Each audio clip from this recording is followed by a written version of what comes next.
पहले से तो ये तो तुम एक दफा खुद से पढ़ लेना बुक खोल के, मैंने ये वाला नहीं टॉपिक कवर किया। हम अभी जॉइंट्स को देखेंगे तो हमारे पास पहला जॉइंट होता है ना, ये इनके दरमियान है, जो इसको बोलते हैं हम सैक्रोइलियक जॉइंट, ठीक है। और ये हमारे पास एनुवियल जॉइंट है और इसमें स्मॉल और लिमिटेड मूवमेंट्स होती है, सैक्रम और इलियक के दरमियान सैक्रोइलियक जॉइंट, ठीक है। फिर दूसरे नंबर पे ये देखो दो प्यूबिस के दरमियान आ रहा है, प्यूबिक सिम्फिसिस बोलेंगे इसको। ये कार्टिलेजस जॉइंट है, इसको हाइलिन कार्टिलेज कवर करता है और दोनों प्यूबिस को जोड़ने वाली फाइब्रो कार्टिलेजस डिस्क होती है दरमियान में, ये जो नजर आ रही है, ठीक है। फिर तीसरा जॉइंट है ये वाला छोटू सा चुन्नू सा, ये जो नजर आ रहा है मुन्नू सा, तो ये हमारे पास क्या है, दैट इज सैक्रोकॉक्सिजियल जॉइंट। ये हमारे पास कार्टिलेजस जॉइंट होता है बिटवीन सैक्रम, ये ऊपर जो है सैक्रम पड़ी हुई है, नीचे कॉक्सिजियस पड़ी हुई है, मसल बोन। एक्सटेंसिव फ्लेक्शन और एक्सटेंशन हो जाती है यहाँ पे। और जो ये वाला था ना, इसमें कोई भी मूवमेंट नहीं होती, इसमें प्यूबिक सिम्फिसिस में कोई भी मूवमेंट नहीं है, इसमें बहुत ज़्यादा मूवमेंट है और इसमें छोटी सी मूवमेंट है बस। Can you just see this red colour का creature, oh my God so small, like एक मिनट, ये देखो ये पेंसिल का सिक्का है,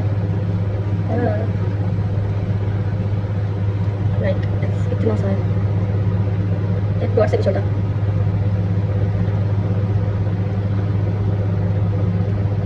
अब हम करने जा रहे हैं पेल्विक मसल्स और उसमें ना तीन चीज़ आ जाएगी, एक पेल्विक वॉल्स आ जाएगी, ठीक है, एक पेल्विक फ्लोर आ जाएगा और एक पेल्विक डायफ्राम आ जाएगा। अब इन तीनों में हमारे पास डिफरेंट चीज़ें और मसल्स हमारे पास सबसे पहले बता देती हूँ हमारे पास कौन कौन सी है। एक हमारे पास दैट इज एक मिनट प्लीज फोकस, हाँ, ऑब्चुलेटर इंटरनस है हमारे पास, ठीक है। उसके बाद हमारे पास आ जाएगी पिरिफॉर्मिस, ठीक है। फिर हमारे पास आ जाएगी लिनेटेड एनाई, फिर हमारे पास आ जाएगी कॉक्सिजियस, ठीक है। तो जो ये दो है ना, ये हमारे पास आती है पेल्विक वॉल्स, ठीक है, मतलब वॉल्स पेल्विस में हेल्प करते हैं, लेकिन ये पेल्विक फ्लोर और पेल्विक डायफ्राम में नहीं होती, ठीक है। उसके बाद लिनेटेड एनाई और कॉक्सिजियस जो होती है ना, ये हमारे पास आती है पेल्विक फ्लोर, ठीक है, पेल्विक फ्लोर आती है। लेकिन इन दोनों के साथ साथ अगर हम पेरिनियल जो हमारे पास होती है ना मेम्ब्रेन, ठीक है, पेरिनियल मेम्ब्रेन को भी कंसीडर करें ना, ठीक है, तो हमारे पास ये सारा मिलके पेल्विक फ्लोर और पेरिनियल मेम्ब्रेन मिलके हमारे पास आता है पेल्विक डायफ्राम, ठीक है। तो जो पेल्विक डायफ्राम है वो अगली डायग्राम में होंगी, यहाँ पे मेल्स फीमेल्स के डिफरेंट व्यूज है लेटर मीडिया, तो उन्हें हम देख के सारा कर लेंगे।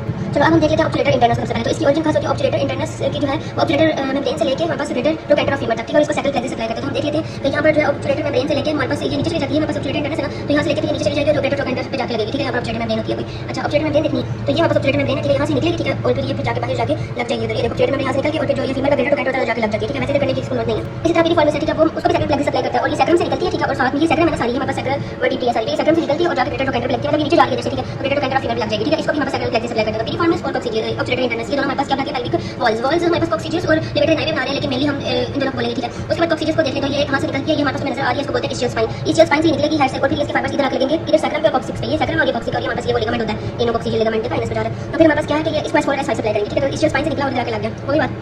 फिर यहाँ पे पीछे रह जाता है दैट इज लिमिटेड एनाई, ठीक है। लिमिटेड एनाई के हमारे पास तीन पार्ट्स होते हैं, एक होता है इलियो कॉक्सिजियस, ठीक है, ये वाला, फिर उसके बाद प्यूबो कॉक्सिजियस, ठीक है, और फिर होता है प्यूबो एनालिस, ठीक है, ये वाले फाइबर्स है, ठीक है। और फिर ये हमारे पास जो बॉडी ऑफ प्यूबिस, ठीक है, ये प्यूबिस की बॉडी यहाँ से जो देखो निकल रही है, ठीक है। और यहाँ फेशिया ऑफ ऑब्चुलेटर इंटरनस से भी निकलती है, ऑब्चुलेटर इंटरनस जो है वो हमारे पास कहाँ पे पड़ी होती है, इधर नहीं दिखाई गई, वो ऊपर से ऑब्चुलेटर इंटरनस से और फिर स्पाइन ऑफ इस्चियम से, वो इस्चियल स्पाइन, ठीक है, वहाँ से ये निकलेंगे, देखो ये इस्चियल स्पाइन है। और यहाँ पर देखो यहाँ पर जो फाइबर्स कुछ नजर भी आ रही है, प्यूबो यहाँ पर जो है वो बड़ा है कॉक्सिजियल, ये हमारे पास इलियो कॉक्सिजियस बड़ा होता है, इस्चियल स्पाइन से भी निकलना है, ठीक है। और फिर हमारे पास जो जाके लगते हैं पेरिनियल मेम्ब्रेन और walls of that is prostate vagina rectum और एनल कैनाल, ठीक है, ये आगे जाके समझाती हूँ।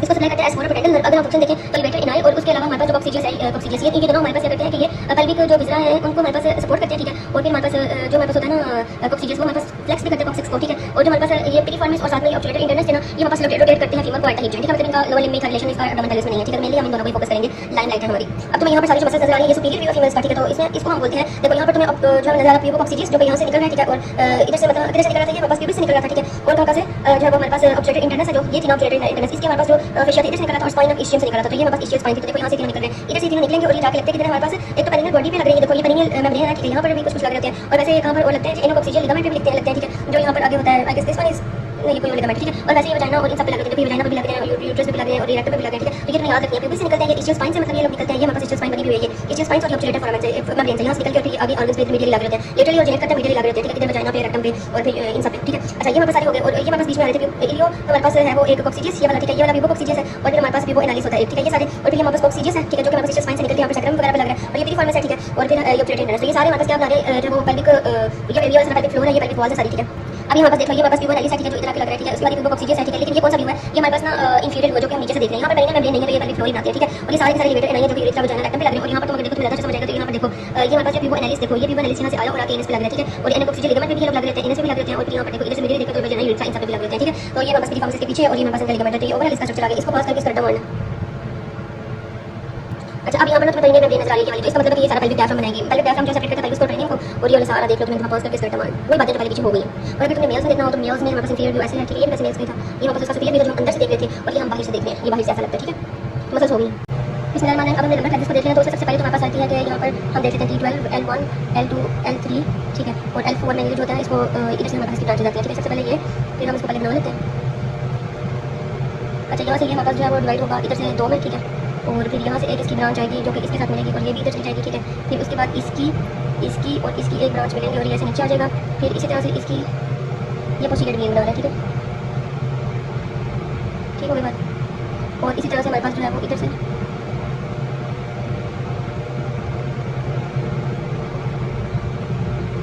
ठीक है। अब ये जो L4 होता है ये थोड़ा सा L5 के साथ मिलता है और यहाँ से एक बन जाता है हमारे पास, ठीक है। अब इसकी नेमिंग करते हैं तो यहाँ पर जो होती है should I go let for outing Lahore. अब ये हमारे पास क्या क्या है, अच्छा ये हमारे पास जगह सब कुछ चल गया इलियो हाइपोगैस्ट्रिक इलियो वाइनर जेनिटो फेमोरल। अब ये बाकी सारी जो डार्क लाइंस है वो सारी एंटीरियर वेन्स है और ये दोनों पोस्टीरियर है। कौन सी lateral cutaneous nerve of thigh, femoral nerve, obturator nerve, lumbosacral plexus. अब हमने देखा होता है कि जो हमारे पास लंबर प्लेक्सस होता है ना वो हमारे पास कौन सी मसल होती है, दैट इज सोयास मेजर, ठीक है। सोयास मेजर जो मसल है ना, ठीक है, उसके मतलब एंटीरियर लाई कर रहा होता है, ठीक है। तो हमारे पास अब देख लेंगे कौन सी हमारे पास उसकी लेटरल साइड पे लाई कर रही है, कौन सी हमारे पास डिवीजन उसकी मीडियल साइड पे लाई कर रही है और कौन सी डिवीजन जो होती है वो उसके जो है वो अलिस पोस्टीरियर लाई कर रही होती है। तो अगर हम देखें तो हमारे पास ये जो दोनों हैं, ठीक है, ये वाली, ठीक है, तो ये हमारे पास इधर लाई कर रही होती है और साथ में ये lateral cutaneous nerve of Thai भी, ठीक है। सोयास मेजर के लेटरली लाई करती है, ठीक है, ये भी लेटरली लाई करती है, ठीक है। जेनिटो फेमोरल जो होती है वो हमारे पास सोयास मेजर के एंटीरियरली लाई कर रही होती है। और दूसरी बात ये कि ये सप्लाई किसको करती है, ये तो हमारे स्पर्मेटिक कॉर्ड्स को सप्लाई करती है, ठीक है, प्रीमेस्टेरिक मसल को सप्लाई करती है और इसकी वजह से होता है हमारे पास प्रीमेस्टेरिक रिफ्लेक्स, ठीक है। प्रीमेस्टेरिक रिफ्लेक्स जो हमने एक चैप्टर में पढ़ना है, ठीक है, तो वो जेनिटो फेमोरल नर्व की वजह से होता है। फिर उसके बाद हमारे पास आता है फेमोरल नर्व जो होती है ना वो हमारे पास क्या करती है, वो लाई कर रही होती है सोयास मेजर और फिर हमारे पास इलियाकस मसल के दरमियान, ठीक है, इन दोनों के दरमियान लाई कर रही होती है। जो ऑब्ट्यूरेटर नर्व होती है वो आगे से इसकी होती है जो ये दोनों है लेटरल लंबो सैक्रल और ये ऑब्ट्यूरेटर नर्व, ये हमारे पास जो मीडियली लाई कर रही है सोयास मेजर के, ठीक है बात। और इसमें एक बात ये थी कि जो हमारे पास फेमोरल नर्व होती है ये हमारे पास लार्जेस्ट जो है ब्रांच होती है जो हमारे पास होता है लंबर प्लेक्सस उसकी, ठीक है। तो हमारे पास लंबर प्लेक्सस इज डन, ठीक है, लंबर प्लेक्सस। इसमें अब हम सैक्रल प्लेक्सस को देखेंगे तो इसमें हम सबसे पहले 6 लाइन से डाल देते हैं। अब इनको नंबर कर लेते हैं। अब हमने इनके इन दोनों को कनेक्ट करते जाना। अब जो ये है इनको कनेक्ट करना आपस में। अब ये जो इनके टर्मिनल्स पे एक लाइन लगाते जाना है और ये हमारे सैक्रल प्लेक्सस तकरीबन बन गया। अब इसको हम बोलेंगे that is the superior gluteal nerve, इसको हम बोलेंगे that is inferior gluteal nerve, ठीक है। इसको हम बोलेंगे that is posterior cutaneous nerve of Thai, ठीक है। और ये होगी पुटेंडल नर्व, ठीक है। अब इसमें 3 नर्व्स रह रही हैं L4, L5, S1, S2 और S3, ठीक है। यहाँ तक हमारे पास जितनी भी आ रही हैं ये और ये हमारे पास बनती है that is sacral nerve, sorry इसको हम शियाटिक नर्व बोलते हैं, ठीक है, शियाटिक नर्व। और इसकी रूट वैल्यू अब रूट वैल्यू सबकी एक साथ लिखूंगी। उसके बाद एक और यहाँ पर आ रही होती है लेकिन वो S2 तक रहती है सिर्फ, L4, L5, S1 और S2। इसको हम क्या बोलते हैं, that is common fibular nerve, common fibular या फिर इसको पेरोनियल भी बोलते हैं, ठीक है, या फिर पेरोनियल नर्व, ठीक है। अब 2 नर्व्स यहाँ पर रह गई हैं, एक यहाँ पर जो थोड़ा पोस्टीरियरली आ रही होती है, ठीक है, इसको हम बोलते हैं that is the quadratus femoris QF, ठीक है। और जो एक यहाँ से आ रही होती है उसको बोलते हैं ऑब्ट्यूरेटर इंटरनस, ठीक होगी बात। अब इनकी रूट वैल्यूज देख लो, जो सुपीरियर ग्लूटियल नर्व कौन सी है, L4, L5 और S1 की भी, ये देखो S1 से भी इसमें जा रही है, ठीक है। तो हम लिखेंगे इसकी L4, L5 और S1, ठीक है। अब इसकी रूट वैल्यू भी यही है और इसकी रूट वैल्यू भी यही है। अब हम इंफीरियर ग्लूटियल की देखें तो देखो यहाँ से L5, S1 और यहाँ पर S2 में भी जा रही है, ठीक है। तो L5, S1 और S2 और ऑब्ट्यूरेटर इंटरनस की भी यही है और इंफीरियर ग्लूटियल नर्व की भी यही है। Posterior cutaneous nerve of Thai को देखें तो ये S1 से भी आ रही है, S2 से भी आ रही है और S3 से भी आ रही है, ठीक है, S1, S2, S3, ठीक है। अगर हम पुटेंडल नर्व को देखें तो उसको किससे आ रही है, एक S2, S3 और S4 से, S2, S3 और S4 से। कॉमन फिब्यूलर को देखा तो देखो L4, L5, S1 और S2, ठीक है, L4, L5, S1 और S2। और अगर शियाटिक नर्व को देखा तो कितने से आ रही है, L4, L5, S1, S2, S3, S4 नहीं आता इनमें, ठीक है, L4, L5, S1, S2, S3, ठीक है। ये हमारे पास शियाटिक नर्व, ठीक है, हमारे पास सैक्रल प्लेक्सस। अच्छा जी, पेल्विक फेशिया के बारे में हमें ये पता होना चाहिए कि ये ना हमारे पास एक्स्ट्रा पेरिटोरियल स्पेस होती है जो पेल्विक को कवर करता है और ये लेटरल पेल्विक वॉल्स को कवर कर रहा होता है और उसके बाद पेल्विक फ्लोर को कवर करता है। तो इसको हम 2 में डिवाइड करते हैं, पैरेटल पेल्विक फेशिया जो कि हमारे पास पेल्विक फ्लोर को कवर करता है और जो पेल्विक विजरा को कवर करता है उसको हम विजरल पेल्विक फेशिया कहते हैं। अगर पैरेटल पेल्विक फेशिया की बात करें तो ये हमारे पास देखो ये इसके एग्जांपल में आ रहे हैं ऑब्ट्यूरेटर इंटरनस को, ये हमारे पास पैरेटल पेल्विक फेशिया ने कवर किया है और इसको ऑब्ट्यूरेटर फेशिया कहते हैं। इसी तरह पीफॉर्मिस फेशिया भी होता है। फिर हमारे पास वो लोग कह रहे हैं कि जो पैरेटल फेशिया वो superior inferior layers of pelvic diaphragm को कवर करता है और जो इंफीरियर को कवर करता है उसको इनर फेशिया बोलते हैं, ठीक है। इसी तरह जो विजरल पेल्विक फेशिया होता है ना वो हमारे पास जो विजरल ऑर्गन जैसे वजाइना और प्रोस्टेट वगैरह को कवर कर रहा था, ठीक है। और वैसे ये फेशिया डेंस और मेम्ब्रेनस होता है उन ऑर्गन्स के अराउंड जो नॉन डिस्टेंसिबल होते हैं, जैसे ये प्रोस्टेट नॉन डिस्टेंसिबल है तो इसके अराउंड ये डेंस और मेम्ब्रेनस होता है। लेकिन जो एक्सपेंडेबल स्ट्रक्चर्स होते हैं उनके अराउंड जो है ये लूजली अटैच होगा।